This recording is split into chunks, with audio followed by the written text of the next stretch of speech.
incarnation, #1 pick in the nation.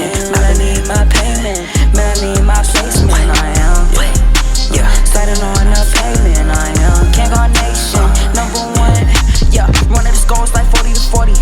Buy for a movie, or 30 for 30. Been from the south, make it real dirty. Been talking loud, but nobody heard me. That turn me up. CG and D&D, y'all can start. Y'all couldn't call me on James. Y'all thought y'all was worth it. Y'all isn't worth it. CGN, we all we got. Welcome to the Can't Guard Nation show. I'm Jermaine Thompson. This is my co-host Greg Barnett. We got another one for y'all today. Man, we got the man, the myth, the legend, Omar Sharif Cooper in the house today, man. Appreciate you, man, coming. Thank you, man.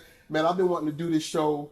We've been wanting to do this show since the beginning, man, since we were getting our guest list together, talking about who we wanted on the show, and you were definitely at the top of our list, man, for obvious reasons, man. They say that a man is judged by his fruits, and you've definitely left some good fruit behind on your journey, man. You know, you've done some stuff, man, that parents would only dream of, a father would only dream of. You could not only have one kid playing professional basketball, but two of both genders. Mm-hmm. You know, and not only did you do that, you were able to first start a dominant girls grassroots program and then repeat that with the boys. So I want to start, because with you, I was thinking, I want to start on a timeline, because it's been like a timeline, man, from when you started this thing. So I want to start with the girls, man. Mm-hmm. How did you start with Taya's team? Well, actually, you know, Taya was she was playing with the Pistols at the time. They was on the national championship team, and my partner Damon Wilson, familiar with Damon? His daughter Dominique was on the team with Percy. And I think he was breaking up the team. He wasn't doing it anymore. And so Dominique really didn't have a team, you know, to play on. So I told Damon, you know, let's just start a team for Dominique to, you know, try to get in college. At that point, she didn't have any looks, you know what I mean? She was pretty much like a sophomore going to her junior year. And so we started the team. We brought Taya, we brought, you know, Mia, we brought Dominique and Diamond and all those girls together. And we just... Age, real quick. What age were they at this time? Taya was like in the 7th grade. Okay, so middle school ages. Okay. No, she was in the 7th, but the rest of them was high school. Oh, so we was playing at 17U. Wow. Yeah. She was playing 17U in 7th grade? Yeah. Yeah. Now, mind you, when she was in the 6th grade, she was in the 5th grade going to the 6th, they had an All-American camp at, I think, Southwest High School. Westlake, maybe. I don't remember where it was, but... Skylar Diggins, a bunch of Kelsey Bones, a bunch of girls, man. Brittany Grind, I think, was in it. It's a bunch of girls in there. Taya was going to the 6th grade, and she went and played with the 17-year-olds, and she ended up making an all-star game and all of that stuff, and that's how she became the #1 kid in the country. So her playing 17U was natural ever since 6th grade. How old was she when she became the #1 player in the country? I think she was 10 or 11. Wow. 10. She was going to the 6th grade. And Nard, you know Nard, yes, Celtics. Nard put her on his 17U and started her first tournament out playing against Mariah Jefferson and, you know, what's the girl name? Went to Duke. She went to Duke, lefty. Really, really good. No, that was North Carolina. She was around Mariah Jefferson age. Okay. And so we played against them. I think we was at, may have been Texas somewhere. She was from Texas. She had a brother who went to Texas that had the accident. She's a cool kid, cool parents. But they was really good. And Taya was just going into the 6th grade. And she was holding Brittany Griner back then too? Like, could you see it? Like, she was going to be... Yeah, definitely. How tall was she back then? Definitely. Her and Kelsey Bones was just... That's ridiculous. She was the same height. Same height? Yeah. Got you. No. So, let me ask you this. So, she became the #1 player. She played 17 and under. So, she was playing 17 and under from age 10. Did you say 10? Mm-hmm. All the way up? Mm-hmm. That's unheard of, man. That's unheard of. Did you coach her every year? Yeah, well, she was playing with the Pistols first, so right. So Lanny was coaching her 5th and 6th grade. I think they won a national championship. And then that was it. The 6th grade, when she was going to the 6th grade, she started playing for Nard the end of the summer.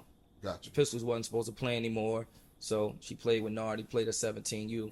And the following year, that's when we started AOT. Yeah. And I remember I was coaching girls basketball back then. That's when I first started. And I kept hearing about this girl, Taya Cooper. Mm-hmm. And I think it was her first high school game. And I forgot exactly where it was, but I remember the gym. The gym was packed. Norcross. It's Norcross. It was packed, man. They were just talking about this girl, Taya Cooper. But let me ask you this. Was there anything marketing that went into what you was doing with her, like in terms of like making her like, cause it was almost like she was almost like a phenomenon. Yeah, she was a phenomenon. The dude, she was like that. I had to come see who everybody was talking about. Mm-hmm. You know, like she was a phenomenon. So was there marketing that went into what you was doing? Well, it was more so like, Ted didn't like basketball, right? So I was just trying to get her to play. And, a lot of my friends call her opposite girl. Like, she going to do the opposite of what you want. So she was not buying into it. She just didn't like it. So when we moved down here from Jersey, we came to Atlanta. A lot of the friends in the school was playing, and, I asked her if she wanted to play, said no. So she finally changed her mind. But before then, and then even around that time, like I used to always give her a Sprite bottle and say, look, act this commercial out. So we always had like cameras in her face or faking the role like she was doing a commercial or she was acting or she was modeling. So, I'm talking about from like 6, 7 years old. Wow. So, she wrote a little rap. She used to rapping in front of people. So she kind of was like a natural because she always envisioned, I always envisioned her being in front of the camera. Wow. Yeah. So, back up a little bit. Yeah. Your history, you didn't play high school basketball. I played. You played freshman year. Yeah. You had a love for basketball. Mm-hmm. Do you think she still would have been who she is if you didn't have a love for basketball? Mm. Meaning, like you see what I'm saying? If you like baseball maybe or football, do you think she would have been a natural at this, or you instilled in her for your love because of your love? I think she was a natural athlete. So I remember before she could even walk, I was telling people she gonna be the number 1 player in the country. People looking at me like I'm crazy. This is before she touched the ball, before she can even walk. But I seen the competitiveness when it came to just fighting over a bottle. Like, nah, that's enough. No, give it back. Like, tussling and fighting. And then when she was able to ride a bike, I think she was like 4 years old, and she fell and was pissed, was hot, and to the point where she jumped back on the bike and she kept falling, but she wouldn't stop until she rode it. And she rode it without the training wheels. She didn't want the training wheels on it. On the monkey bars, she would stay on the monkey bars the longest, flip the longest. She was athletic with the right hand, with the left hand. Really couldn't tell what hand she was. And she was really strong, really competitive, and had an attitude. So I seen that, even with crawling up the steps. She was walking at like 6 months, 7 months. So, yeah, I peaked on all those characteristics you need to be a great, basketball player. She had them before she even could walk. So at that point, did you say, I got to keep my hands on her? Well, you gave it to Nard first, the Pistons. I mean, you gave it to the Pistons, Celtics, but she was on the Pistons first. At what point did you say, I got to keep my hands on her in terms of coaching?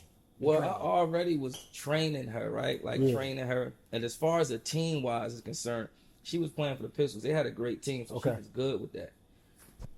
I wasn't planning on coaching. I wasn't planning on, making a team or any of that. Like, I wanted to stay where I was. Mm-hmm. But I had to try to help out Dominique. Dominique didn't have a team. She didn't have a situation.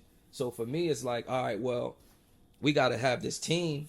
Who I'm going to get? I got to get the people that's in our area, right, to play for this team to try to help her get into college. So I had to take Taya, right? I had to take me. I had to take Patches and Diamond and all these. They were all in the same area, Diamond and all of them? Diamond wasn't in the same area. Okay. But I knew Diamond since she was like in the 6th grade. Always been a fan of her. And I knew she was going to be what she was back in 5th, 6th grade. Lexi too? Lexi came the following year, I want to say. She came the following year. Okay. This year we had so Nard had a group of kids, and we had 5 or 6, and we put like 4 or 5 of his with ours, and then we just took off. So it wasn't no plan to coach these kids, but the plan was to get Dominique in college, and we didn't have any team to put on, so we had to make our own. did y'all start traveling all over the country, or you just? This was Damon. So for me, I'm just like, look, let's get some scrimmages. You know what I'm saying? Let's get our feet wet. But Damon, he don't care. He want to play the best. He want to beat the best, regardless of what the roster looked like. Right. So we got in the gym. We put extra hours in. We was in the morning, early morning, late nights, and we hit the ground running. And all those girls. I mean, we started out at the back of the line, but by the time the summer was always the number one team in the country. Oh, bro, I don't think there's been that was probably the most dominant girls team, grassroots team in Georgia.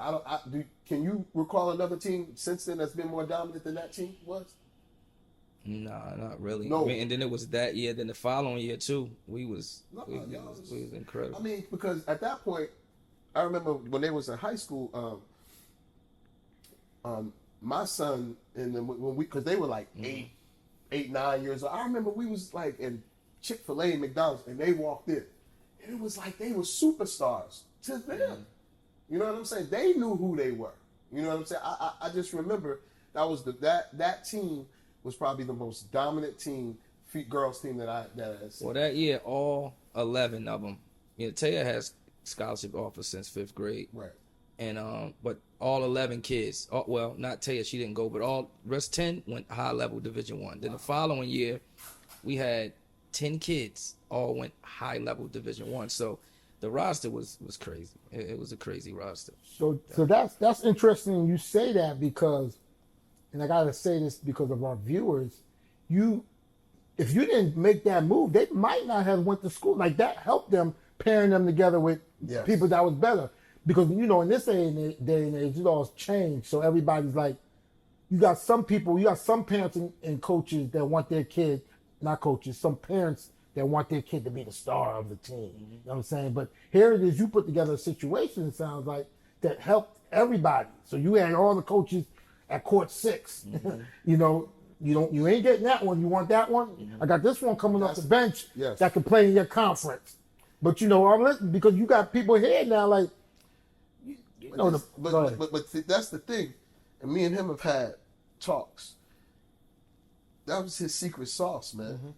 I think, in terms of, and we're gonna get more into it. We definitely gonna get more into it because like I said, I didn't know him with the girls, but I knew him I saw what he did with the boys, and I think, just like you said, for our viewers, it's so, if you got a good group, keep them together. Don't let egos and all that, because as they get older, they're going to help each other out. Like you said, the coaches are coming to court 6, right? And instead of talent being spread all out, right? Yeah, makes sense what I'm saying. Yeah, but I think it could work either way. I think that the most important piece is, number one, you got to be 10 toes in, right? And the parents need to see that. The parents see you 10 toes in. They see development. They see their kids improving, right? Not just on the court, but off the court, like their appearance, the way they speaking, right? Like, so we don't just teach basketball. Right. It's more so on discipline, it's structure, it's holding yourself accountable.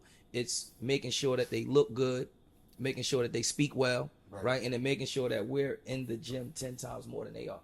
So now when I get to speak to the parent, every kid is different. I get to explain how what I'm doing for your kid or what we're doing for your child, this is why it's going to work for your child. And I got examples of where your child is going, who I think he or she reminds me of, and the direction that I think we need to take to get them to the promised land, which is the league. And so once you sit the parent down and you give them the blueprint of their child, and they could see progress in that direction, then they'll listen. And it don't matter if it's 20 superstars on the team or just one.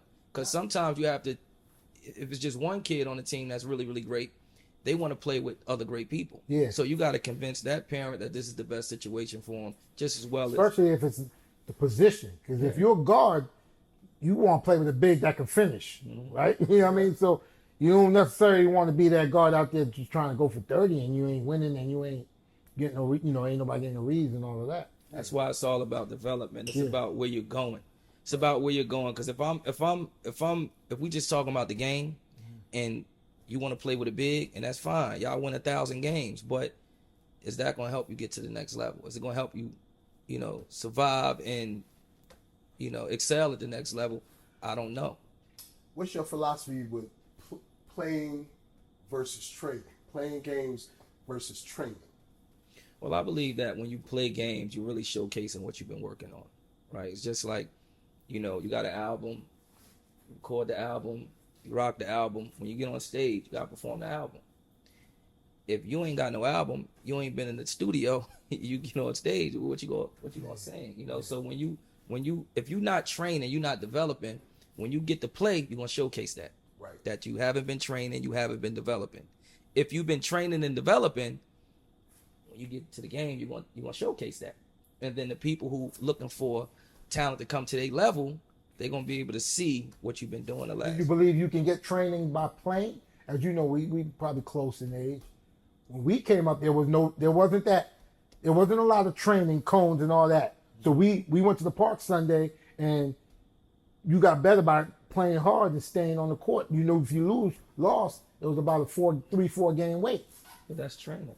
That's what I'm at. So that's training. That's training. Jermaine, so I think your question was trying to say more with a trainer or no? Yeah. Like now, everybody got a trainer with the cones and all of that. Right.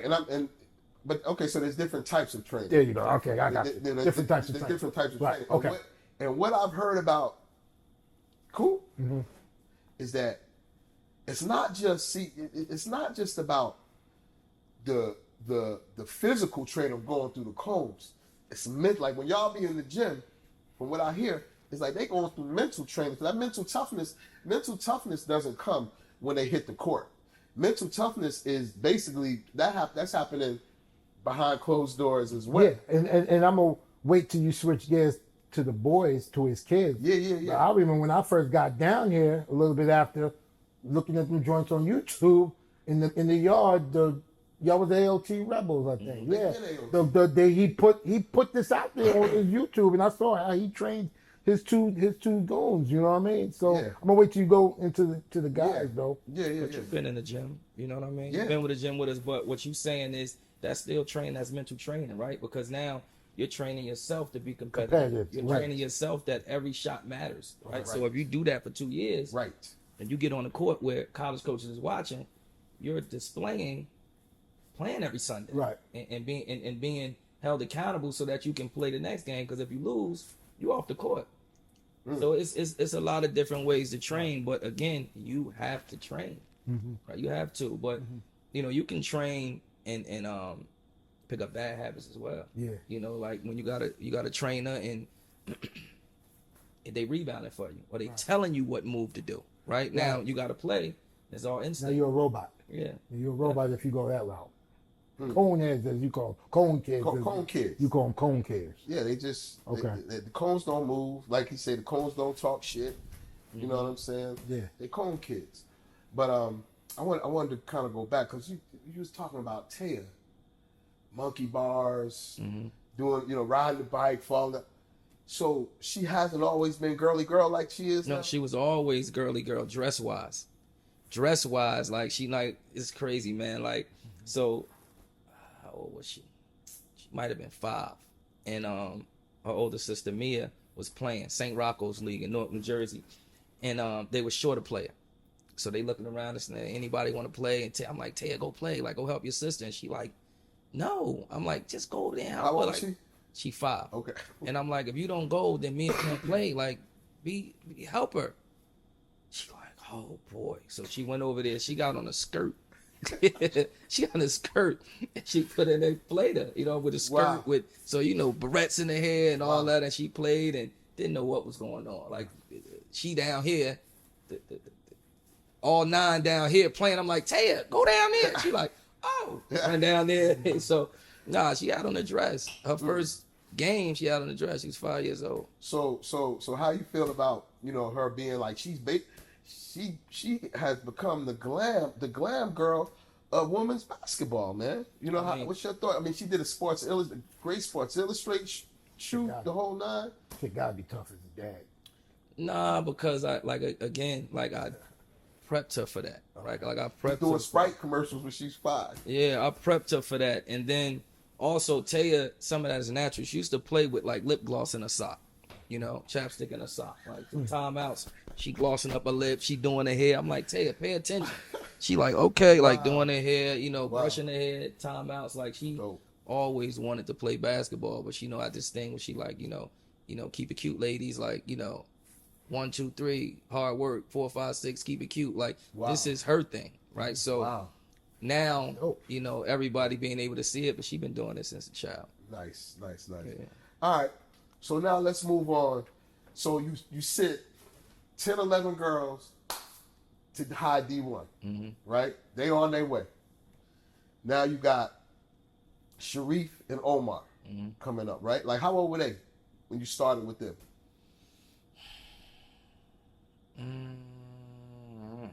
Probably like, I think they was like 6, 5 or 6. They was like 5 or 6, and they was playing in the, you know, it's playing rec ball. But every time we tried to go and try out for a team, they wouldn't make the team. You know, we can't try out for your team. You cut them too. No, You cut them too. You keep You saying cut them it. too. No. It's all good. You cut 'em. Like, you know, but it wasn't like they can't play. It just kind of like You got cut. You got cut from Young Life. Yes. you know, Young Life. I played with Young Life. Yo, listen, man, listen. I'm gonna get back to your thing, but Okay. we played Young Life when I was a kid, Right. and they had Marquise. They had I was Marquise, on that team. I was on on that that team. Marquise, we had Corey Corey. that went to Providence, dark skinned Corey. He ended up going to Providence. Yeah, Kelly Thompson went to Florida State. Hold on, he said Marquise. I know Marquise, and I know Marquise. Corey, Marquis, the guard, Marquis. the guard, right? point guard. Yeah. Marquis, yeah. him and Yes. Corey. Yes. They was them dudes. Was it Corey Wright? Corey Wright. Corey Wright. Exactly, Yeah. So Yeah. they had the purple and yellow Purple and and white. gold, You know, yeah. they- You know that's his dad, right? who? You didn't tell him that's your dad that coached You know him? Young Life is my father. I didn't know that. Now see that's I yeah. don't- Now he was only on the team because his dad was Whatever, his dad. whatever. He was not making I don't the know team. that. I don't know. You wouldn't have looked at him. I didn't know you had no ties with Young Life. Period. You- Are you serious? Did you think he had any ties in basketball? I mean, New York. I never knew you from up top or none of that. Right, I just thought you was a down here. My You- father- Tell him that, Jermaine. I thought Okay. he knew. His dad started Purple Gang Young Life, Salem Church. Nah, see, I don't ask questions. So Right. you know what I mean? Okay, go ahead. So I want to hear this. I just Wow, move that's on. crazy. So they come out. We playing them in Jersey, and they come out with the damn man. They got the yellow, white, and purple uniform. They got the Is Magic this that Little Johnson. Lad, They got- or is this the All Star game out in Trenton, Little Jersey? Lad. This ain't North Jersey. Yeah, this is just. I think it was just a matter of fact. It was we see in the play. We was playing in the tournament in North. What was it? It was 6 feet and under. Little last tournament. Small fry. Small fry. Small fry. Small fry. So because I remember they had the small baskets. Yeah, They had to get a 6 foot certain. back. Yeah. So they come out. They got the jerseys. They got the The sailor the flag. sweatsuits. Yeah, the Yeah. flat sweatsuit. They got the breakaway. Yeah. They got the Magic John. Converse. The Converse basketball. They got the purple and gold Yeah. basketball. Hey, yo, we in the locker room putting on these tight ass uniforms, man. Some people had red, some people had. We was looking terrible, bro. So I remember they coming out, man. They coming down, throwing behind the leg, no look passes behind the back.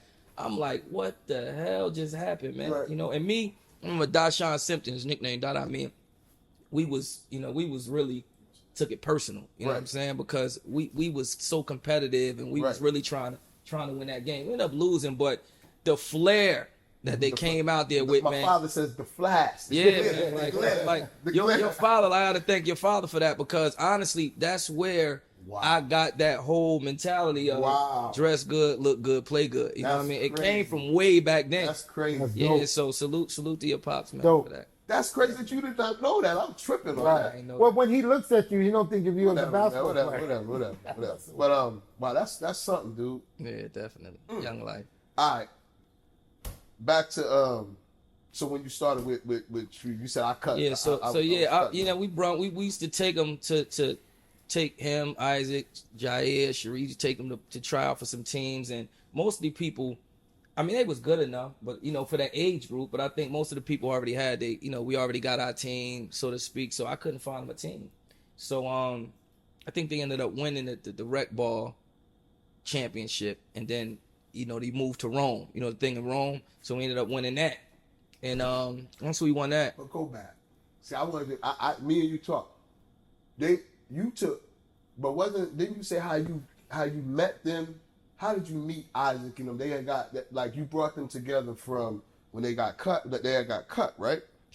Nah, they didn't get cut. They we was I think Damon knew the director of the rec ball team. Okay. And since Omar Sharif was twins, I'm like, look, they got to play on the same team because I can't, you know, be two places at one time. They went 2 places at one time. So they said, okay, you can keep them on the same team, but they can't be a part of the little workout, you know, the little draft, you know, make layups and stuff. Yeah. Can't be a part of that. They never seen them play. Right. But keep them over there. And what happened is, since you picking them and not letting them be a part of the draft, you have to take the kids who wasn't chosen. Right. And then they could all be on that team. So you got to make a team out of that. So I'm like, all right, fine, no problem. You know what I mean? So we left and just give me the kids who don't get picked up. And that's how we made our team. And we ended up winning every game. You know, but again, in the gym, 24/7, and these parents looking at me like I'm crazy. Right. But I got to explain to them why we doing this. And so we win all the games. We go to Rome. They put a crazy team together. Ant-Man, Kyrie, Walker, right? That was your team then. It wasn't your team. Yes, it was. We played y'all in the state championship? Nah. Well, I don't think it was your Ant-Man and coaching. Kyrie was they was. That was y'all for AAU though, probably. He's yeah, talking about rec. Oh, this state. is rec. Yeah, it was rec ball, yeah, and we went to Rome. This was before they even. I think because Sharif was 6, Isaac was like 7. Okay. And so we went out to Rome, and they put this super team together. Okay. We down by 18 at halftime, and I tell them like, listen, if y'all win this game, I'll start an AAU team with you guys. And they just looking around, and I remember like it was yesterday. Sharif came out, had like 25 in the second half. Wow. And just, he was doing stuff out. When I seen him doing all that stuff, I was like, look, I knew he was going to be good. You know what I'm saying? I knew both of them was going to be good. But he was doing stuff that, you know, as a coach, you've seen it all. You like, okay, this the play, that's the move. You could kind of see it before happening. He was doing things, and I'm like, what the that I never seen happen before. And he was doing it as a kid. So they won that game, and that's what birthed AOT for the boys. Wow. You know what I mean? Yeah.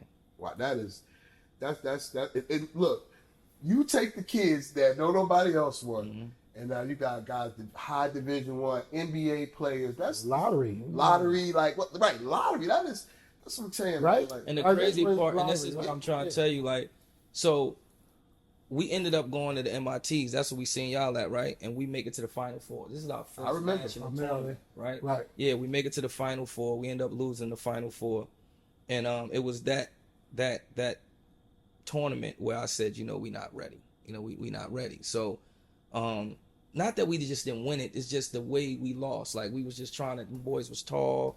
They was a little step ahead of us. So you know, they picking off our passes. We trying to throw over the head passes where they should be bounce passes. There's little things that I seen we need to work on. So that was when we just disappeared, right? Like we disappeared from that tournament all the way to we just was. Y'all was like 10-0 at that point, though. No, right? We was.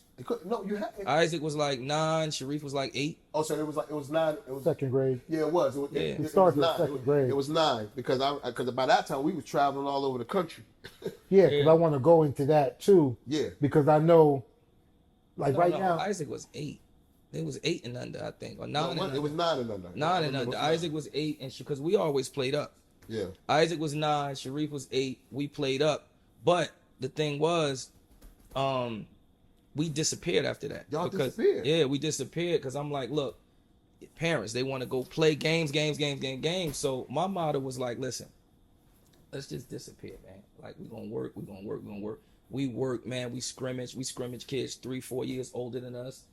We always played against the taller kids. I had kids that I was training, Michael Young, Tony Parker, Damon Wilson, all them kids that played in college and that was in high school or just big middle school kids. Yeah. They would come beat up on us and all that stuff, right? So we was just getting better.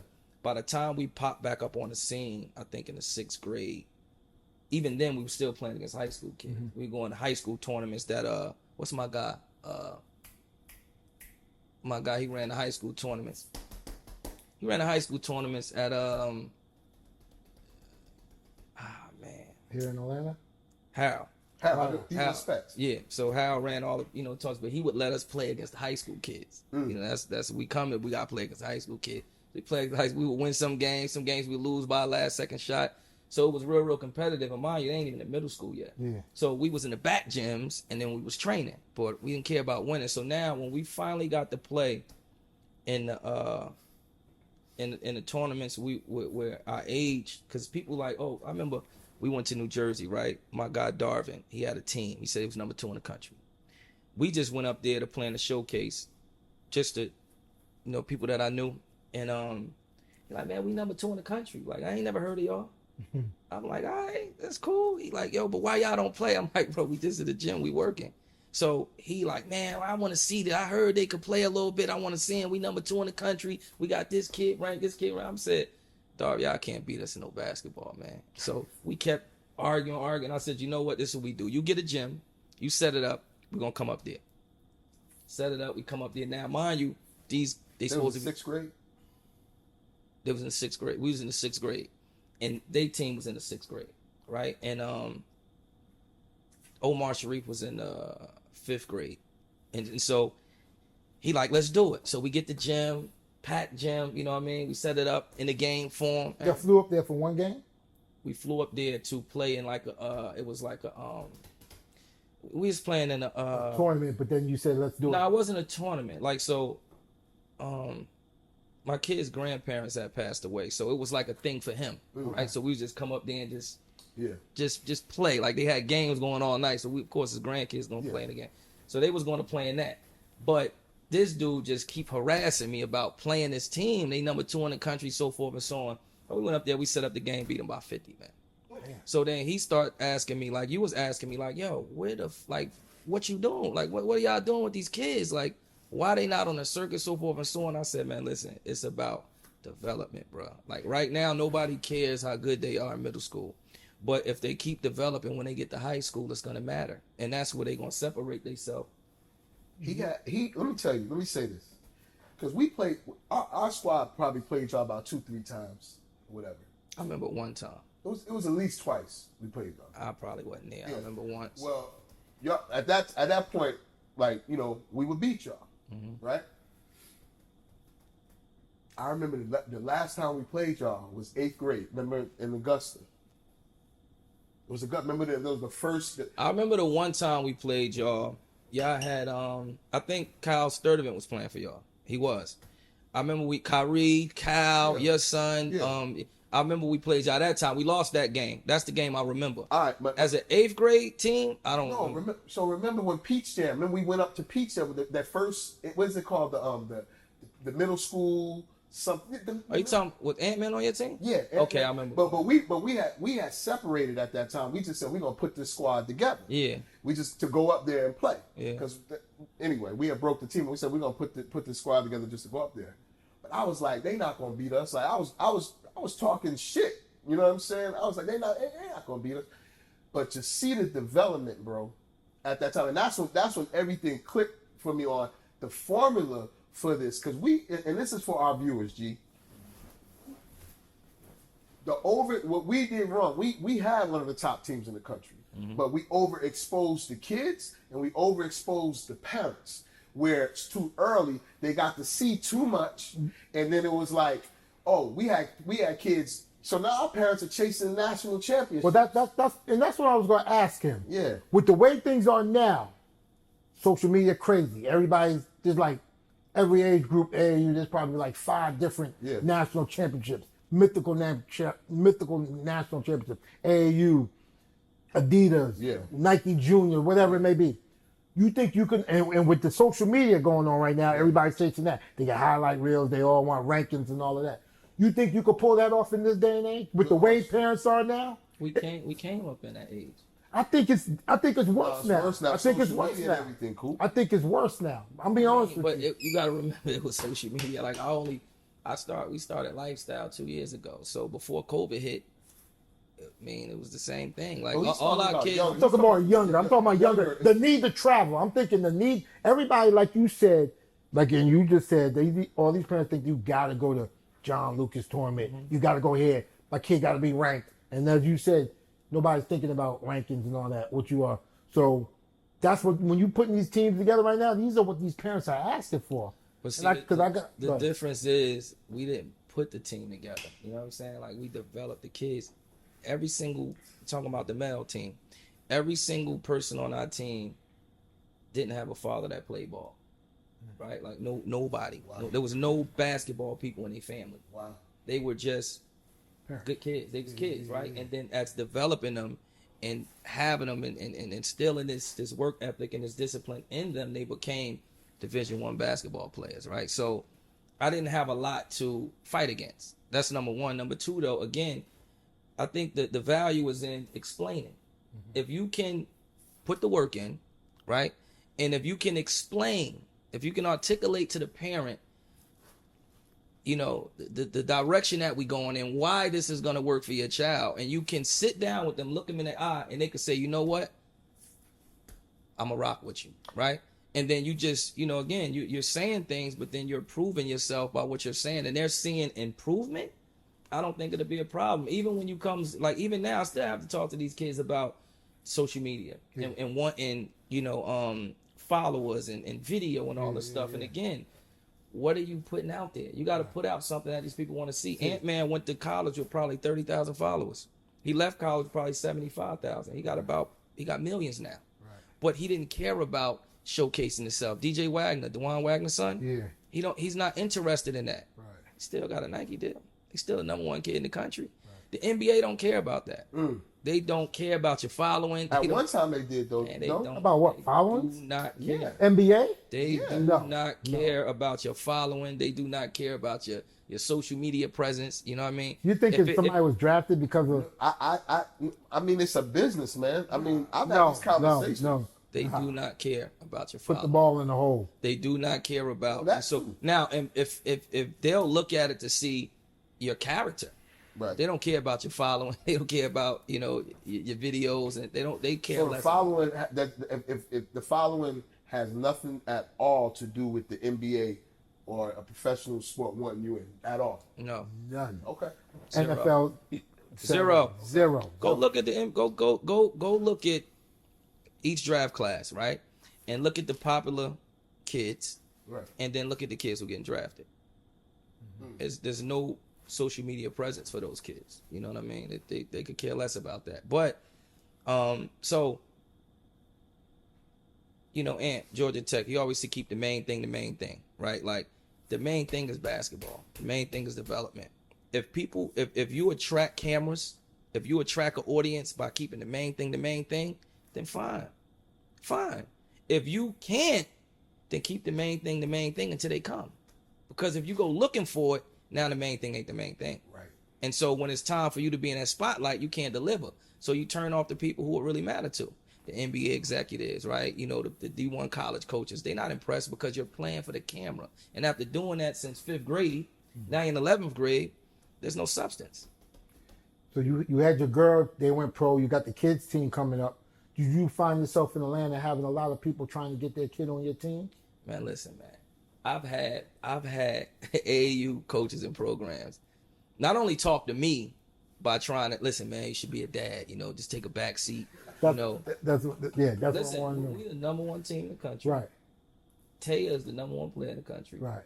And they telling me to just sit back, just be a dad, you know, just, you know, let her come over here. Now, mind you, they went through me, and they also went through her. Went through her mom. Nah, they ain't stopped. And then you would think they be like, okay, this guy's pretty good. He know what he's doing. So now, Sharif is the number one player in the country. Right. Got the number one team in the country. This is not until high school, though, right? For him, yeah. This Yeah, is for high school well, for well, him. no, in middle school too. Okay. He was getting those accolades. Yeah. Okay. That's my man name from Tennessee. Called me like telling me the same thing. Like, look, he wanted to put him with Tiger Campbell and Darius Garland. Los. Yeah, he's gonna put him on a team, but he was gonna let him play up with them. But again, we had our own team, right? This was right after, because Sharif was in the 7th. This is after we lost in championship in the NYBL. He was trying to get him to play with We them. all can go? Yeah, trying to get him to play with them. And telling me again, like, yo, Coop, don't worry about it. You know what I'm saying? Like, we got it. You know, just, you know, you could be a parent. You could watch the game, so forth and so on. So, but respectfully, he can. That's my guy, too. You know what I'm saying? But there's teams and people who went directly to Sharif, trying to pry him away from, you know what I'm saying, AOT. How dumb was that? Listen, man, they do it. They did it, and it's like to me, it's a compliment. Right. You know, I don't take it as, you know, disrespect. It's really a compliment, but yeah, they do it. Did you ever? Let me ask you this word. I'm gonna give you this phrase or whatever you want to call it. With all that success with them to this before they got pro, did they ever come at you and call you the daddy ball coach? That was a question I had. My fault. No, you good. You good. Like, you know what I mean? Did you hear it? And if you heard it, did you care about it? I never heard that. Okay. I never heard that directly, you know. I think I might have heard somebody tell me that somebody else was saying it. You know what I mean? Not nobody on our team or nobody directly that can tell me. But I've heard whispers of, you know, maybe not daddy ball, but maybe like, yo, that Sharif team, if you go over there, you know, he gonna show favoritism for Sharif or, you know, stuff like that for kids who may have wanted to come play with us. So a good question is this. Do you, if a kid came on that was a point guard, nice point guard or whatever, want to come to AOT, do you say, nah, we good? Mm-hmm. Because nah, we good. Like, and this kid is nice. Mm-hmm. We say, nah, we good because, you know, your son is the point guard. Mm-hmm. You know what I'm saying? Mm-hmm. Do you reject that, or would you bring a kid in? First of all, I have nothing to do with my son. You know what I'm saying? It has something to do with the player, right? If it was LeBron James and we got Isaac Okoro, I'm staying with Isaac Okoro because we're in the developmental stage of Isaac Okoro. And once I decide, like, this the kid, we going with him, whether it was Isaac, whether it was Allen, whether it was Quentin, whether it was Jet, didn't matter who the kid was. If we're developing this kid, I can't have somebody come and disrupt his development. You understand what I'm saying? But the same thing with another kid. If I can't see how I can develop you and get you to the next level the same way I can these kids, then I won't take it. Not that you ain't good enough. You may be 10 times better than the kid I got. Right. But you need to go somewhere where you're going to develop and keep going in your direction, and I need to keep developing my kids. So if you talk about Sharif, you know, there was points where Sharif wasn't the point guard. Isaac was. Right? There was points where I'm trying to figure out, because we got Sharif, Jair, Jet, and Omar, all four of them. They all point guards. And so we just trying to figure out, you know, who gonna run this team, because right now it's by committee. We defense turn to offense. And Sharif just, you know, just through competitiveness, through film, watching, studying. I remember a long time ago, one of my brothers, he asked Omar, do he know Damian Lillard? And Omar said, who? He said, you know, Damian Lillard. He said, man, I don't know who that is. You got to ask Sharif, man. I don't stalk them boys like Sharif do. You know what I'm saying? So it was funny that he felt like Sharif be stalking them boys, but Sharif was studying. And so when he get into the gym, he doing things that nobody else is doing because he can't get it out of his mind. He just been watching it for so long. So, again, that's his development. So why would I take Chris Paul and let them share the opportunity of running this team? This is why I reclass Omar, so he can run his own team. Right. Sharif can run his own team. Right. If I bring somebody in there, then they're taking away from the development of the kid, right? Because as a point guard, you don't see the first quarter like you do the fourth quarter. Right. And you can't capitalize on the mistakes that, like, as a point guard, you start to see the backside falling asleep. So he could tell Isaac in the second quarter, number 45 ain't paying attention, right? Like, I'm going to go left. His eyes won't be on me, go back door, I'm going to throw the lob. If he's sitting on the bench, he can't capitalize on the mistakes, right? This guy's throwing a lazy pass, to the wing. Third pass, I'm taking that on the fourth one. I'm jumping this passing lane. But if you only get to watch two passes, then you on the bench because another guy's in it. How do you capitalize off the mistakes that you, because it's growing. The game is growing, right? So it's all about development. And no, I won't take a kid, even if he's great, if it's going to disrupt somebody else's development. Man, Coop, that was so well put, bro. Yo, that was whether they or us agree or disagree with it, he stated why his stance on that, which was dope. Bro, that was so well put. So now you take that squad That squad that was the throwaways from when they were little. You take them, build them up to be the number one team in the country. Mm-hmm. Now you got, at this point, are you thinking? Well, no, I'm not even gonna go there yet. At this point, now you're saying, okay, college bound. The next step is what college they're gonna go to. Well, let's go back, because how many of them went to high school together? They all went to high school together.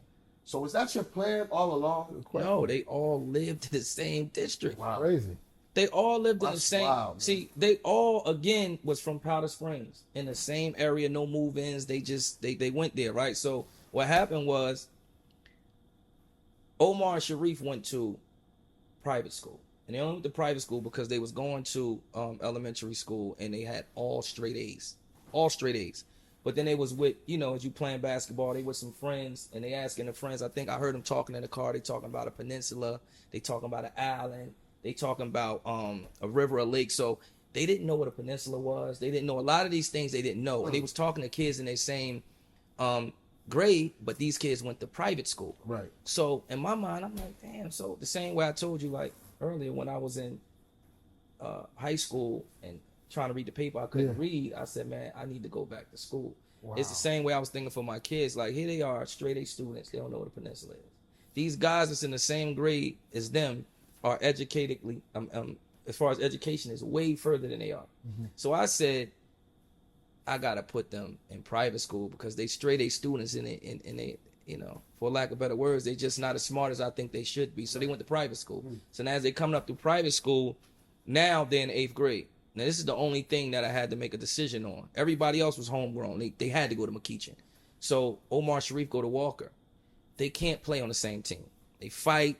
Who gonna get the ball, who gonna take it out, who gonna take the shot. They just fight all the time. They need their own team. One of y'all gotta come to McKeachin, because that's where we zoned at. And so Omar was the oldest twin, so I let him choose. They both wanted to stay at Walker, both of them. Now I'm explaining to them, I'll be able to spend more time with you. I'll be in the gym with you 24/7. Whoever stays at Walker, I'm not gonna be in the gym with you. You understand what I'm saying? It's just gonna be hard. So, because all the kids that is in McKeachin, and that's where we hub at. So, they both wanted to go to Walker. I told Omar to pick. He picked Walker. So, by default, Sharif had to go to McKeachin. Wow. He didn't want to.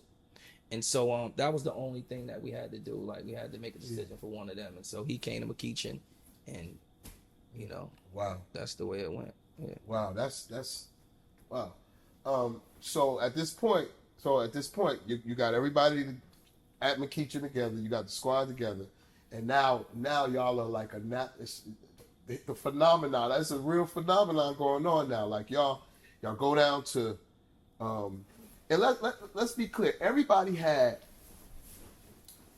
Isaac, mm-hmm. you had Stretch, you had you know how we got Stretch? Huh? You know how we got Stretch? Huh? You know how we got Stretch? No. So Stretch was. You remember Isaac Martin? Yeah. Right? So Isaac Martin, he was going to come over. I had a plan for Isaac Martin too. It was crazy. But Stretch lived in Isaac Martin's subdivision. So Stretch was just outside. He had nowhere to go. So I think they brought him to the gym. But he just stayed there. He didn't practice with us, didn't do anything. And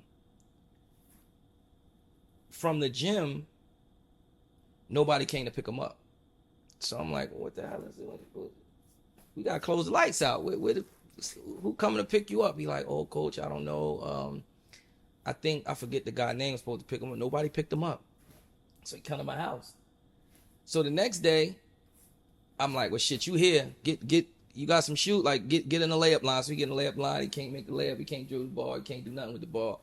And how tall is he? About 6'9"? About 6'8", 6'9", right? But he cannot play basketball, mm-hmm. right? So put him out there. They take the ball from him. As soon as he get it, just take it from him. They run down the court. So the next day, nobody shows up again. So by then he telling me about his living conditions. He's like, coach, please, can I stay here? And I'm like, stay here? Like, can't stay. Like, I don't even know. Where's your parents? Where's this? So now he's telling me what's going on. And I'm like, damn. So I'm trying to get the guy on the phone. I can't get the guy on the phone for weeks.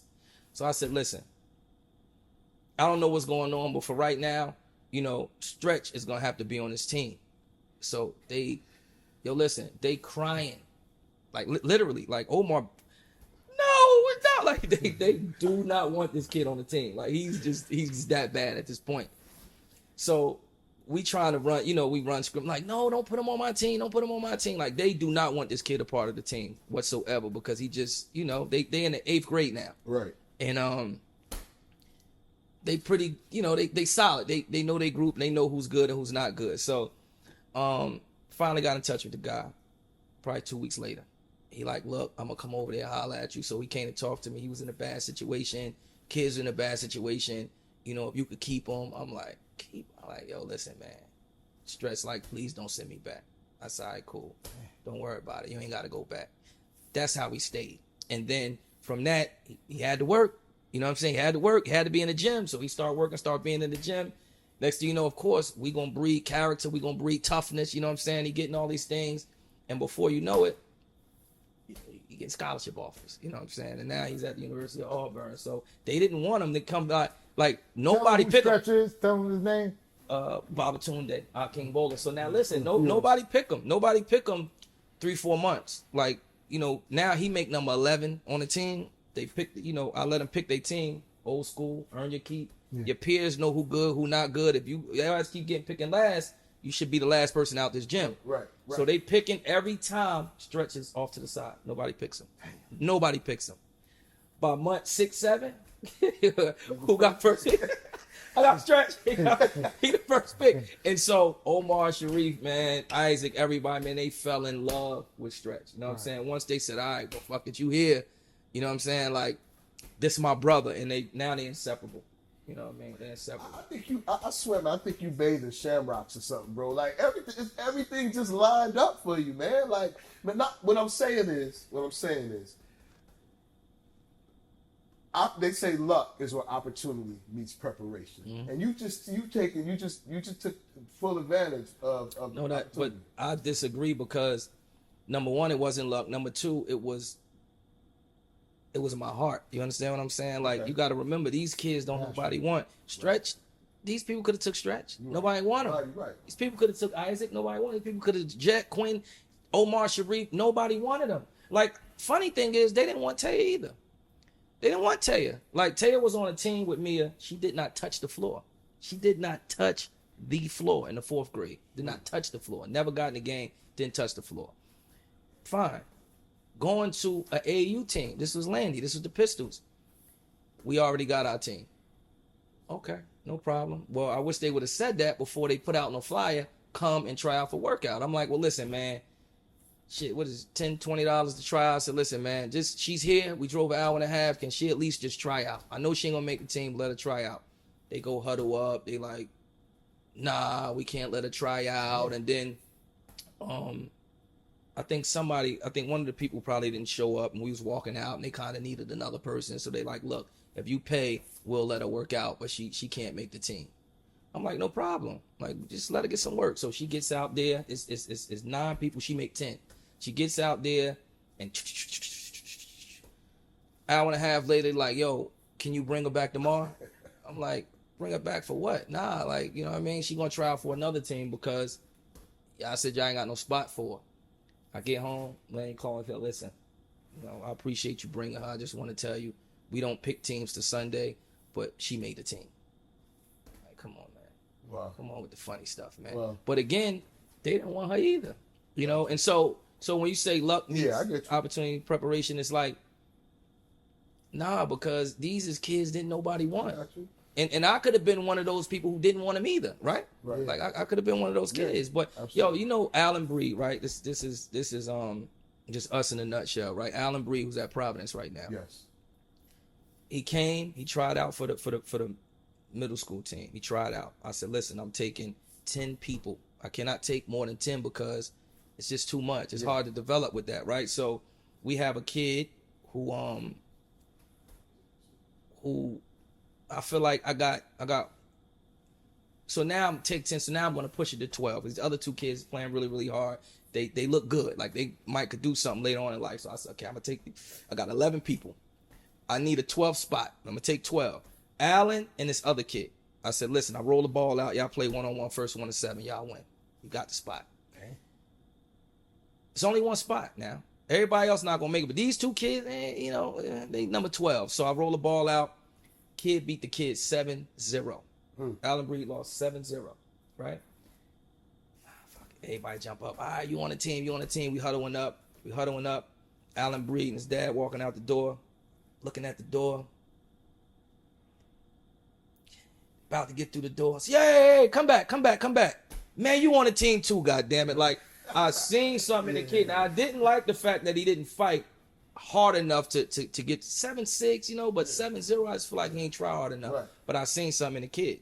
Again, nobody else would have took him. Right. I take him. The kid developing. He training. Me and his father brothers now, but, again, this is a kid that nobody probably would have took. And before you know it, man, he one of the best kids on our team. Yes. And he's at University of Providence right now, right? And they winning, they doing big things, and he got a chance to be a pro. So how did you, once y'all started to flow, because y'all went down to, what's the tournament down in Miami? City of Palms. City of Palms. And it was like, y'all were really walking around like the Beatles, man. Y'all were big, man. Y'all became big. And Sharif's popularity was just growing.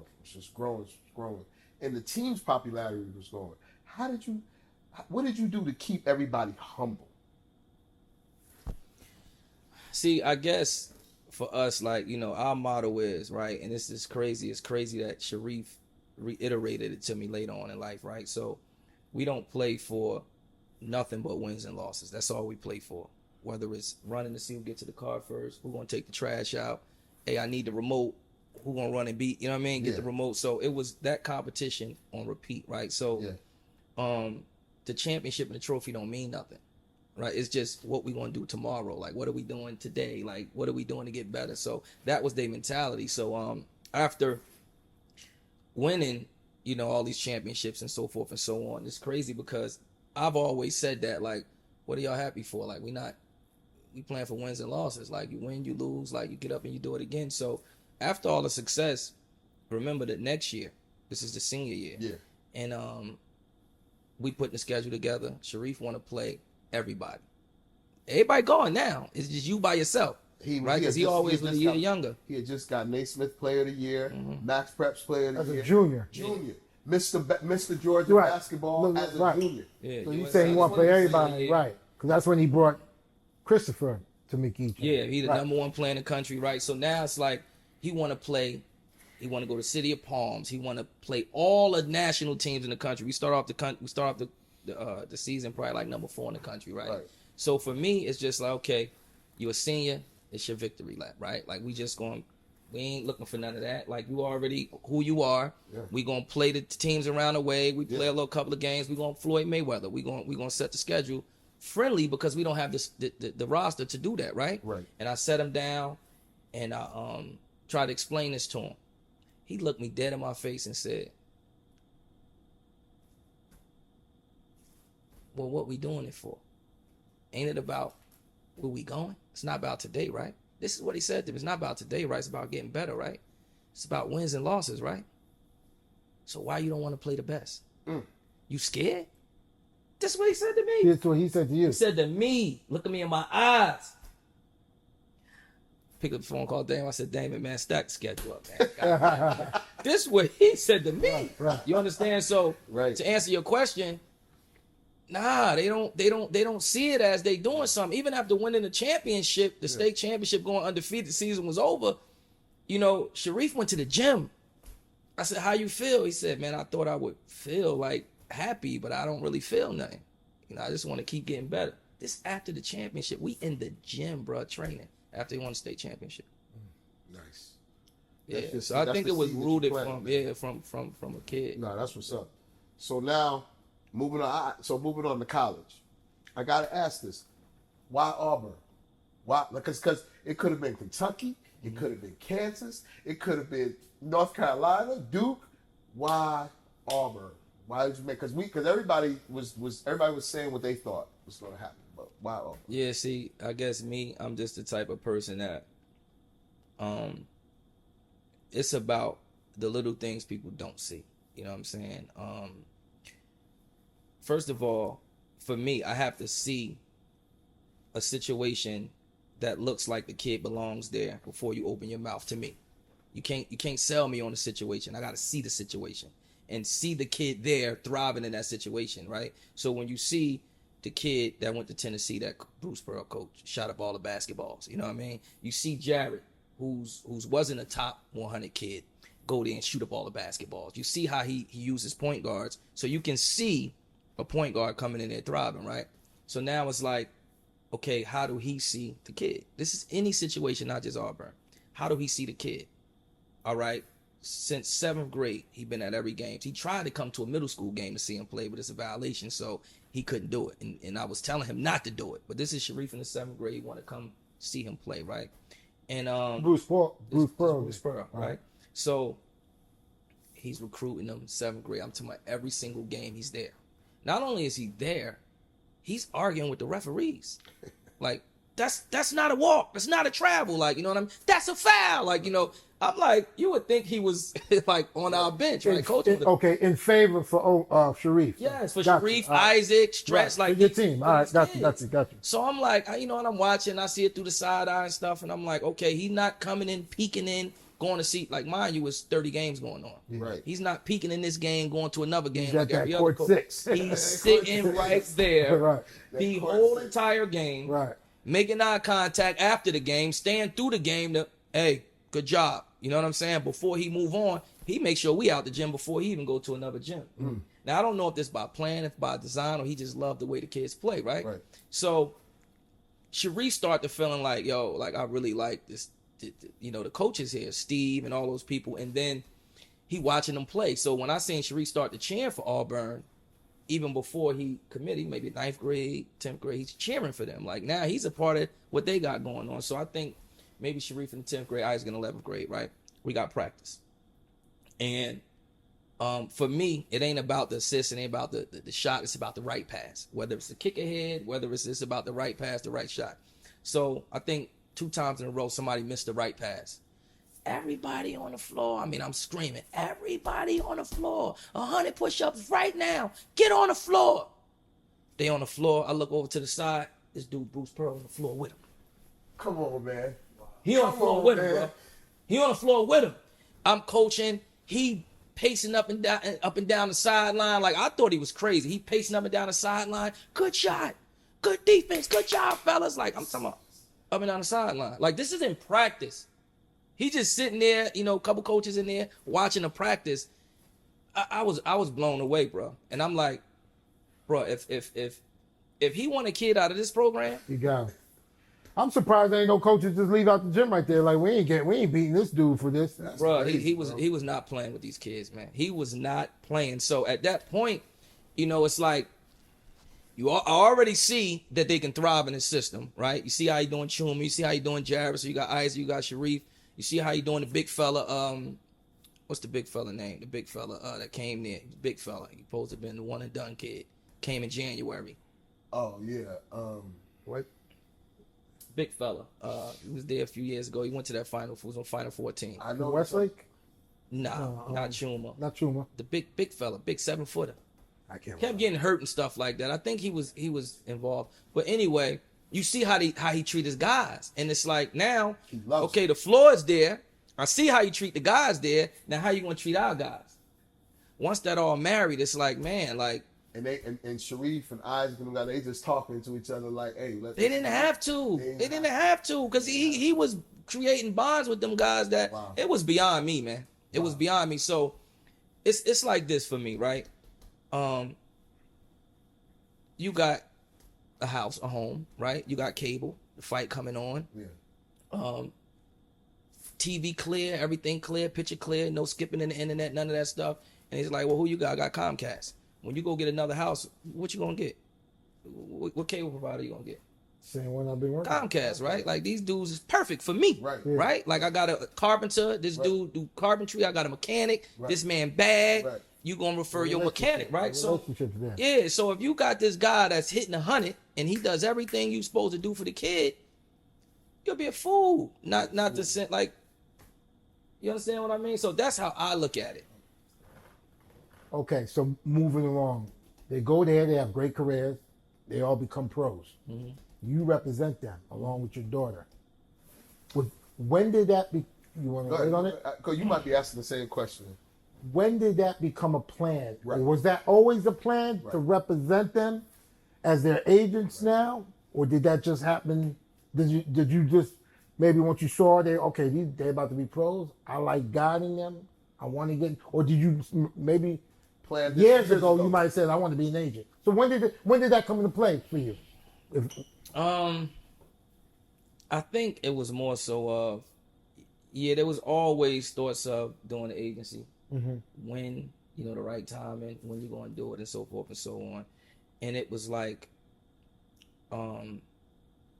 first, again, you keeping the main thing about basketball. It ain't about the NBA. Like, I wouldn't let them wear NBA socks. I wouldn't let them wear NBA hats and all that other stuff. Like, the funny thing is funny, man, because they was in John Lucas camp. Mm-hmm. And they took a picture. All the kids took a picture with the pros, right? With the NBA guys that was there, they took a picture. And I see the picture. I'm like, where Sharif was at? Alan Breed was like, man, Alan Breed's father, Alpha. He said, man, Sharif jumped out the picture. He wouldn't take the picture. I said, why? He said, because they all was in the picture. And John Lucas said, man, what y'all doing, man? Pros don't take picture with pros. And Sharif jumped out the guy's head. Nice. And so we don't talk about that. NBA. Right. It's day. So I couldn't think about that. Because if you start thinking too far ahead, you miss the opportunities that's in front of you today. Right. So I never thought about the NBA at that point or being an agent at that point. I was just all interested into these kids. And so what happened was, I didn't expect Isaac to be a one and done. Because again, we going to school for 4 years. We ain't going for no NBA. Now he's one and done. So I'm like, damn. Omar's 17U, his thing coming up. We got, still got the Nike situation, got the Nike deal. So I'm like, but now Isaac is going through the situation. And I feel like AOT is, athletes of tomorrow, but it's a family. It's not for now, it's forever. So I feel like I don't think it's right to stay here for them and let him go through this by himself. You understand what I'm saying? So now I have to go through it with him. I got to go through it with him. Now I'm trying to find an agency that can represent him. You understand what I'm saying? And trying to do that, I realized that none of them know him. They don't know him.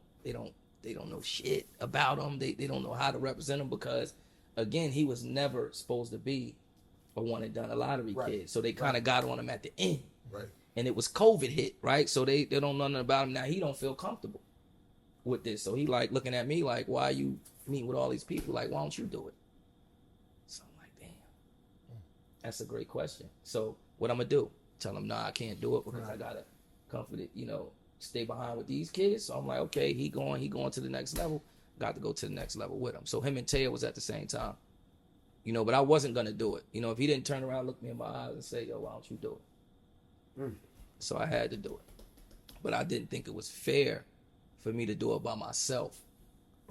Like, I don't want to go through we're not going to go through this together at the same time by ourselves. Like, I don't have enough information. I don't have enough knowledge to do this, just me and you. I can do it, right? Because I've done stuff with the girls, partnered with some people, but you need some people who've been through it before with you. So that's why I partner with Young Money. You know what I mean? It was to have that coalition of experience and people who've been through it to say, the things that you haven't been through, the things that you don't know, we know. And now I know Isaac. You guys know the business. Let's put that together and let's get the best for Isaac. And that's what formed Lifestyle, in a partnership with Young Money. So you got Taya, pro basketball player. Mm-hmm. Sharif, pro basketball player. He getting paid to play basketball, up and down, league, G League, whatever. Give us an update on Omar. What's going on with him, and also let us know how. Like, did he ever feel left out because they already made it? They're far. I know he had the injury, but tell us. Let's go into that. Tell us about Omar. I think it's what Maine was trying to hit on earlier, that developmental piece. He kind of felt like, they had the best team in the country at one point, and then 4 or 5 years later, you look up and it's like, oh shoot, these dudes better than us. They got us right now. And in them 4 or 5 years, the only thing that was missing was the heavy development, right? From us, and we probably trained and developed more than they did, right? And so that's the same thing when it comes to Omar, right? Like, it was at a time where he was the best kid on the team.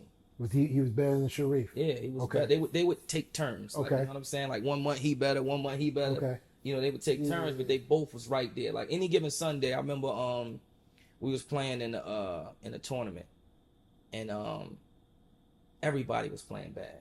And I'm like, yo, can't nobody stop this guy? Like, what are we doing? Like, what's going on? He said, like, Dad, I got him. And he stepped up, ripped him 3, 4, 5 times, turned the whole game around, probably had like 30 points. We won that game. So it was a point in time where it was like that. But then when they went to Walker, right, I don't know what it is, but Sharif get A's and don't even really do the homework. Omar got to study a little bit longer. So he would not be in the gym as much as Sharif and those guys. So then when it transferred, then Sharif came to McKeach and Omar stayed at Walker. Sharif's in gym 24/7. Omar wasn't in the gym. And basketball is not important as at Walker as it is at McKeach. And so the competitiveness wasn't there, and the responsibilities of being great wasn't there. It was just like, everybody got to play type of situation. So now you move 3, 4 years of that into to a kid. He's just not the same kid. So now he started training super heavy to get ready for his last year in AAU. COVID hit. So now he can't play 17U. So no coaches really got to see him on that 17U level. And so now COVID hit 17U. So now they take it from him. His senior year in high school, he got injured. Yeah. So now he goes to prep school. COVID. They play like 3 games. So he's just sitting there. So now he goes to JUCO. Still got COVID going on, and they played a few games, but not nothing really crazy. So now this summer he comes home, he working like a dog. Like me and him just every day together, and this is the best he's been. So now he goes, he plays in Showcase. He come out of there with a lot of offers and so forth and so on. So now he either gonna go to JUCO back, or he gonna go to University of Seattle. So we take the official to University of Seattle. He looked great out there with the team. Everything. Shooters, bigs. I mean, they got a really, really good team. But Omar felt like, I'll go back to JUCO, got my team set up. You know what I mean? He's a different kid now. He's stronger, he bigger, he bouncy, And now he's the version of himself who I felt like he always should have been. But to answer your question, it was the lack of being in the gym. Okay. That kind of like pushed him down a little bit. So as far as him, he not the type of kid. If you look at his social media things, like the things that he posts, the things that he put out, like even if it's something from somebody else that he reposts, I'm holding myself accountable. It ain't nobody else's fault but mine. He that type of guy. So the only thing I would say is, I think in the end of the summer, I think I might have got him a car, right? And I said, oh, how you like the car? He said, I like the car. He said, I appreciate it. Thanks, Dad. He said, what I really appreciate more is the time that you took to spend with me this summer. Like, we've really, really got in the gym, and this is the most time we've ever spent together, and I really appreciate that. So saying that made me feel like, he probably did feel like I was with the other kids more than I was with him. But this summer he felt like, it changed. And the only reason it did was because, again, he stayed at Walker. And I tried to explain this to him. Like, I did everything but make him come to McKeach High School. Everything. Even when he said Walker, I took him out to eat, just me and him. Wow. And I'm telling you what you're missing out on, you should come to McKeach. Because Sharif wanted to go to Walker too. You should come to McKeach, and this is why. Think about it. Next day, woke up, let me know. I won't go to Walker. All right. So 4 years from now, what you can't blame. You got to blame yourself. Wow. So Sharif, he went. I wanted to ask, how did you feel when he got drafted to the Hawks? Like, what? Everybody had their opinions on. Was that a good pick? when he got picked with the Hawks? Like, what was your thoughts when he got picked with the Hawks?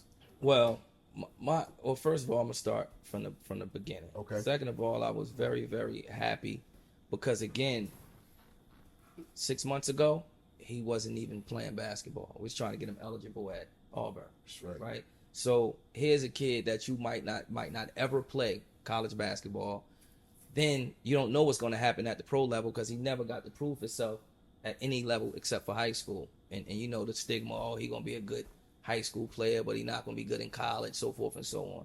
So to be able to not practice, not play, January 10th, I think 12th, we're able to play a few games from January to February. So he played a month in college, and now he's getting drafted in July. It's a dream come true for me. Yeah. You know what I mean? I'm humble. I'm excited. Yeah. I'm happy for him. Yeah. And but at the same time, you know, I've spoke to teams who said we're gonna take him. You know, Indiana Pacers supposed to take him at 13. You know what I mean? Like they taking blood the day before the draft. They at the house taking blood from him. I talked to him 2:00 day of the draft. I said, "What's up, man? Where we at?" He said, "What you hearing? You think he'll be there at 13?" I said, I don't know, but if he did, you gonna take him?" He said, 1,000%. I said, okay. This 2:00 on draft day. Spoke to the Hawks. I've been there before my business. Yeah, spoke to the Hawks, and they say, man, oh, listen, man, we got some intel that Sharif, if he don't go 13 to Indiana, he'll be there at 20. And if he's there at 20, I said, he said, no, where we got to get him, like to trade up. I said, man, just get as far as you can, man. Like, just don't play with it. Make the move, right? And so they like, all right, good. I said, if he's there at 20, you gonna take him? He said, man, the whole room will be doing backflips. I said, all right, cool. You know, so I'm going in there knowing that at worst case scenario, 20 to the Hawks. Houston gave me a guarantee as well at 25. But 20 to the Hawks or the Pacers?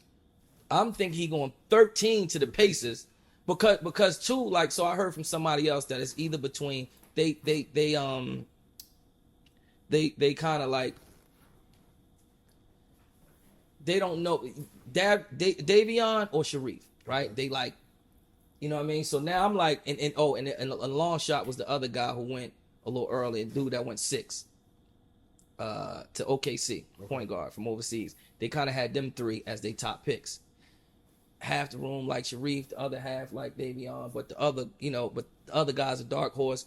But I think they're gonna take Sharif. Right. So now I'm watching the draft. 6, big boy gone. 9, Davion gone. So I'm like, shit, about to get the Indiana hat. Like he going, you know what I'm saying, to Indiana, and then they took the guard, another dude. So I'm like, what the hell? So from that point on, it's like just getting a little fuzzy, you know what I'm saying? So I'm like, all right, I'm just going to sit here. OKC had a great workout. They got 3 picks. Right. I think like 15, 16, 18 or something like that. So they're going to take them with one of these picks. They didn't take them.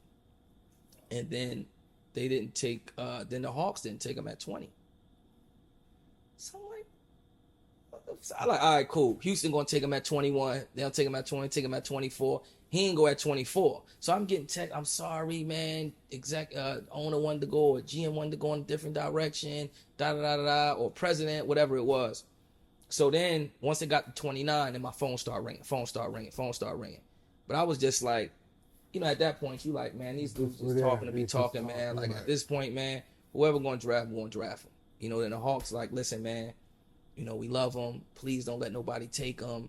You know, we trying to get up higher. He was our 20th pick, but, you know, Jalen Johnson was in our 10 bubble, right? So when he didn't go in top 10, it was like he was there. He was the only guy in front of Sharif, you know what I mean? Because he's supposed to win the top 10.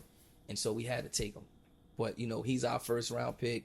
Please don't let nobody take him. We want him, you know, da-da-da-da-da-da.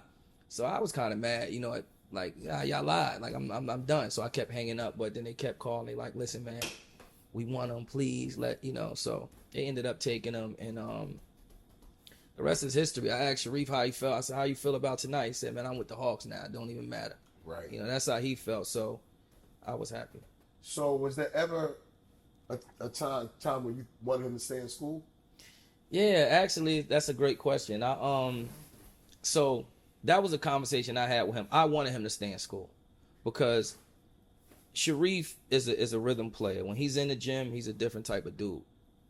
That was taken from him. So he had no legs. He had no shot. He had no rhythm, right? He willed his way through college. Willed his way, right? 10 o'clock, the day of the 12 o'clock game, he was told he could play. Go get your shoes. He ran in there, got his shoes. He wasn't supposed to start. He was only supposed to play 10 minutes. He wasn't taking no for an answer, right? Let me ask you this, though, just to back up a little bit. How him not playing, because for viewers who don't know, the NCAA held his eligibility up to play when he went to Auburn. So he didn't play for how many months? They made him stop being with the team in June. So he went in June, and then like 3 weeks into that, they was like, he can't be a part of the team no more. How did he deal with that, though? Well, it was hard for him because he don't understand. Like, what are they talking about, right? So for those who don't understand, they wanted to go through all my financial records, right? From business, personal, AAU, from the Nike deal. They wanted it all. Not just now, but from 4 years ago. So they wanted 4 years of my tax return, 4 years of my bank statements from business, personal, my Nike deal. They wanted all these things. And I'm like, for what? Right? Like, what do you want these things? Like, I'm not going to college. Sharif is. Right. Like, what are me giving you this information going to prove anything about Sharif, right? Like, what is it going to prove, right? So shouldn't you be going through his bank stuff, right? So for a long time, I'm like, nah, I'm not doing it. You understand what I'm saying? But then I thought out loud and I said, listen, after like November, they still not clearing them. They not budging. You know, I got 2 lawyers. Auburn got a lawyer. And I said to myself, riding back, because I talked to Sharif. And I'm like, Sharif, I'm not giving him nothing. Like, I'm not doing it, right? And he like, all right. You know what I'm saying? So I'm like, what you want to do? Now, I got a deal in China for $2 million. You can go over there, you can play for $2 million, or you can wait it out here. He said, I'm just going to wait it out here. Like, I don't want to go over there. Like, I want to play at Auburn. So I'm like, if it take you 4 years to get eligible, you still want to play at Auburn? He said, yeah. I said, all right, cool. So now I'm riding home. Now I got to self-check myself. I'm on my way home, and I'm like, everybody talk about they'll do anything for their child. I die for my child. I ride for my child. I do all this for my child. And I'm riding back home talking about I ain't giving the NCAA my bank records for my child. So I had to look myself in the face and say, come on, bro. Like stop it. Like, get out your feelings and go get these people what they want to get your son eligible. You understand what I'm saying? So I had to, you know, go against my beliefs because they're 1,000% wrong, but it ain't about me.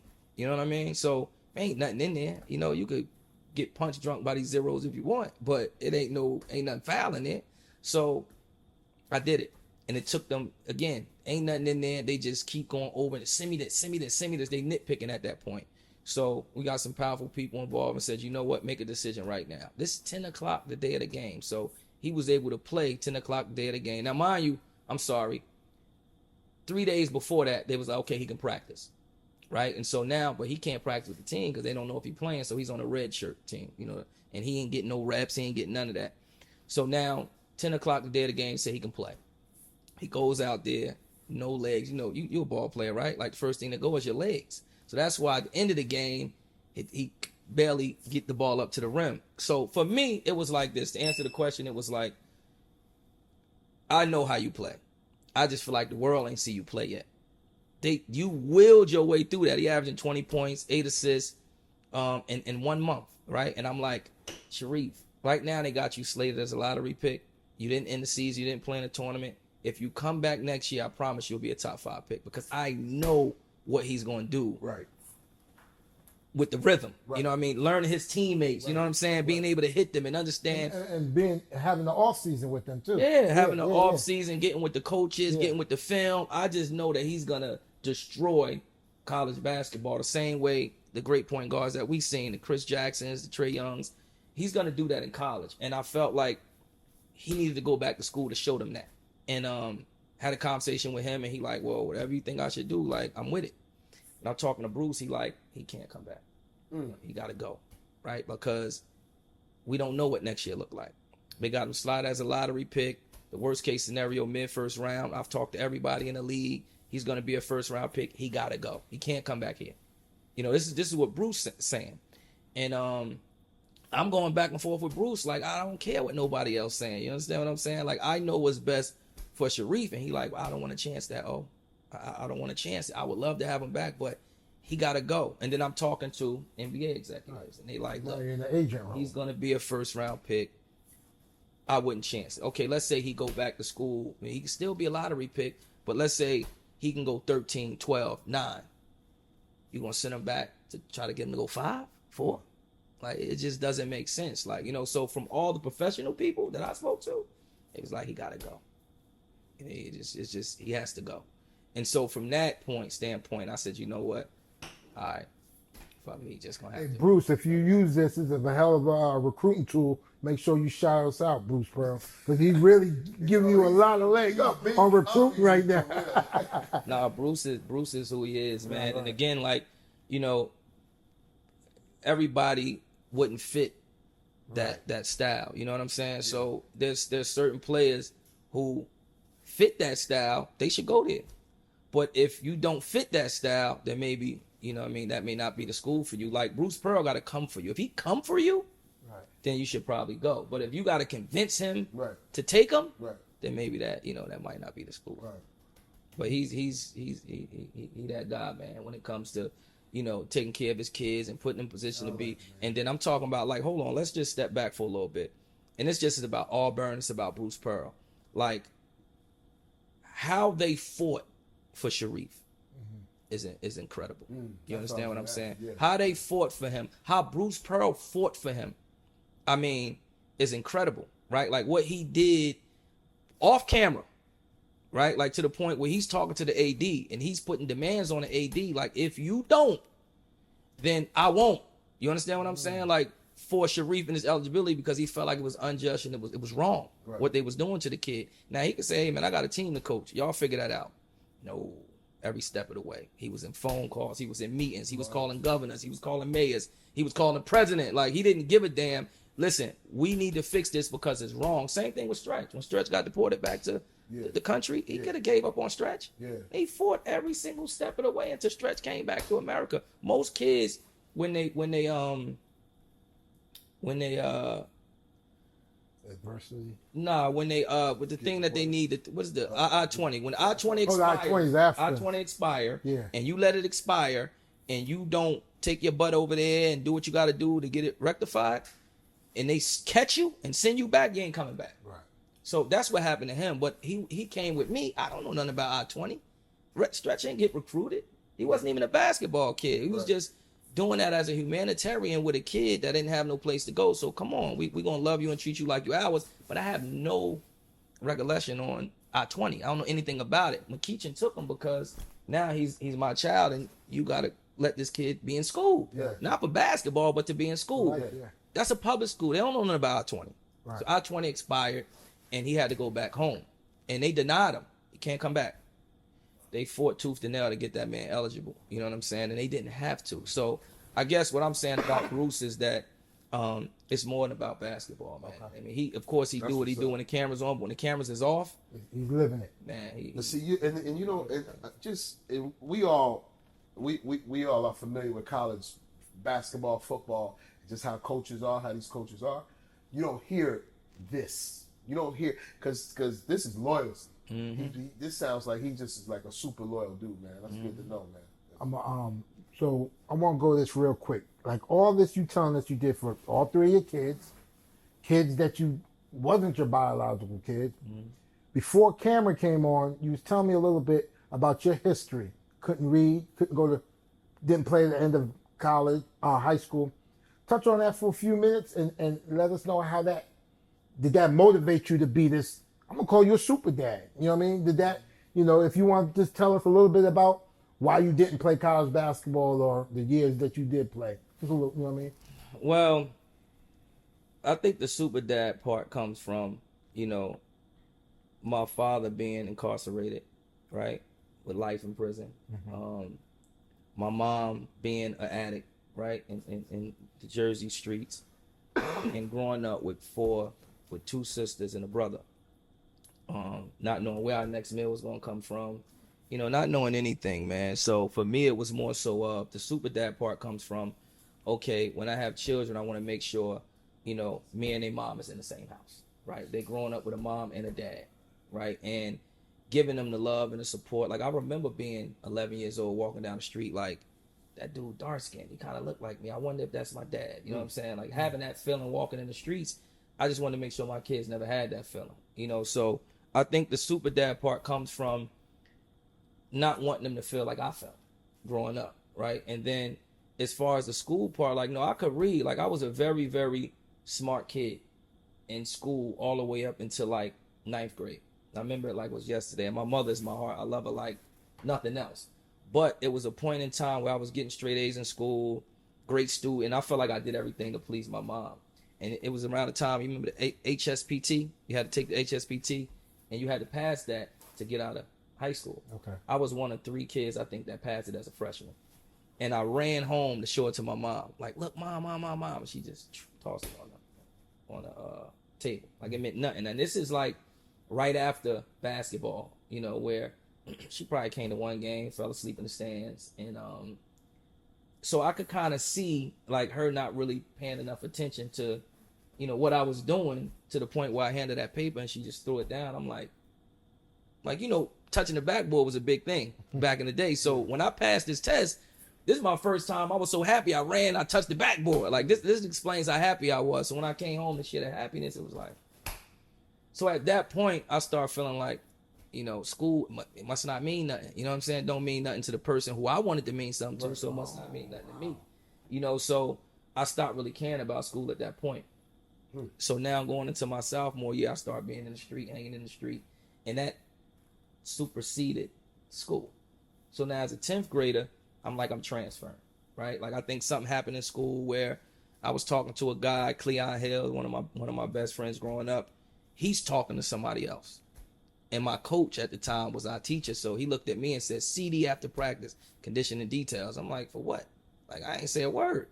CD after practice. I'm like, man, I'm not doing no CD.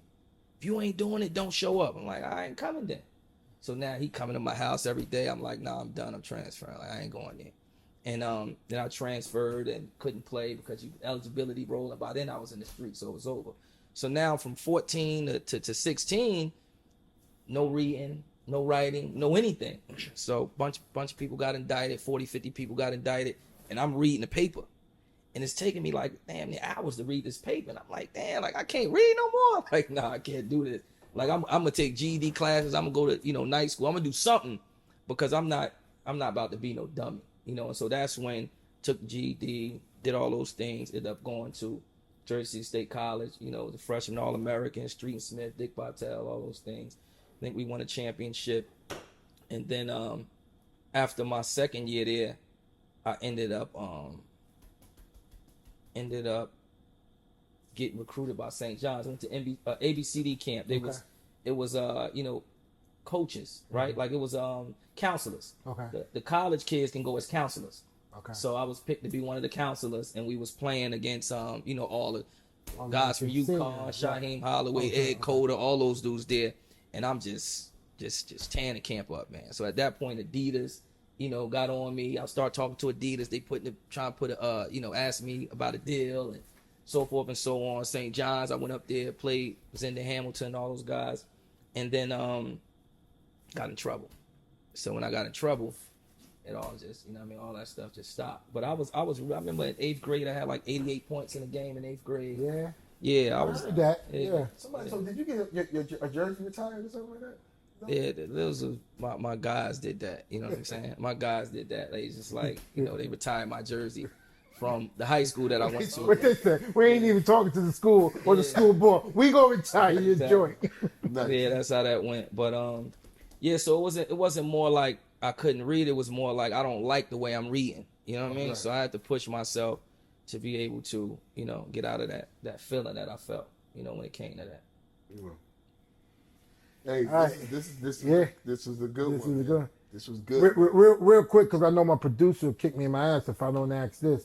This season 1, season 2, in the spring or so when the time's right, can we get your kids on here to tell their part of the story? Definitely. You hear that, Mikey? Yeah, that'd be I know that's what you wanted, right, Mike? That'd be interesting. No, this was everything that I imagined and more, bro. Like seriously. Because like I say, when me and you have had every conversation that we've had, you might not even remember, but I remember because you've enlightened me. Every time we've talked, I walked away with something. You know what I'm saying? Our last conversation at Lake Point, you just talking to me about things that you thought that I could have done better with Messiah. You know what I'm saying? With just man, and I appreciate you, man. I appreciate you being the man that you are and taking care of not just your kids, but kids in the community, man. You know what I'm saying? And thank you for coming today, man. Thank you. I appreciate that, man. Appreciate Thanks for having me. Nah, thanks for coming. CGN, we all we got.